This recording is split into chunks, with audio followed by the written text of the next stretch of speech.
वज़ीर सियाहत वी श्रीनिवास गौड़ ने इंतखाबात में कांग्रेस के साथ बीआरएस इत्तेहाद को मजाक करार दिया। उन्होंने कहा कि हमें किसी के साथ इत्तेहाद करने की जरूरत नहीं है। ताहम उन्होंने कहा कि वो बीआरएस सिंगल्स के तौर पर मुकाबला करेंगे।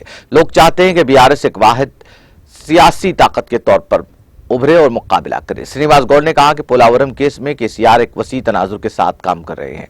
उन्होंने कांग्रेस उमूर के इंचार्ज मानिक टैगोर की जानिब से उठाए गए मसले को उनका शख्सी मसला करार दिया। उन्होंने कहा कि उनकी पार्टी के अंदर अंदरूनी तौर पर इस बात पर बहस करें कि उन्हें किस सियासी जमात का इत्तेहाद होना चाहिए, ताहम इससे हमें कोई सरोकार नहीं है।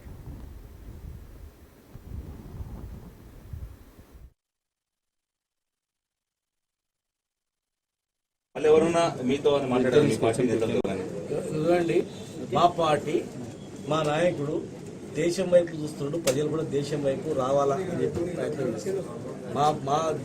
మా రాష్ట్రానికి రావాలి మేధావులందరూ ఆలోచిస్తాం. మేధావి వర్గం మొత్తం కూడా బీఆర్ఎస్ విధానాలను టీఆర్ఎస్ పార్టీ ఉన్నప్పుడు ఏం చేస్తుందో, ఆయన పట్టుదల ఏందో, ఆయన కృషి ఏందో సైంటిఫిక్ గా మెథడ్స్ మొత్తం వాళ్ళ క్యాలిక్యులేషన్ తో చేస్తా ఉన్నారు.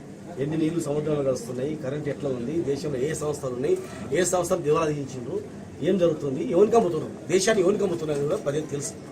కాకపోతే మీడియా అనేది వాళ్ళ చేతిలో ఉంది కనుక బయటకు రావట్లేదు విషయాలు.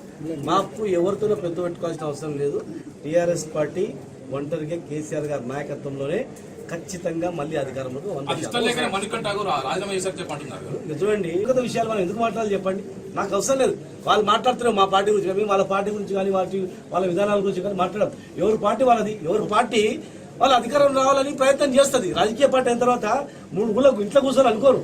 ఏ రాజకీయ పార్టీ చిన్న చిత్కా ఏం పెద్దది కానీ మేము అధికారం రావాలని తాపత్యంతో వాళ్ళు మాట్లాడుతున్నారు వాళ్ళ పార్టీ బలోపేతం గురించి. అది మనం వాళ్ళ పార్టీ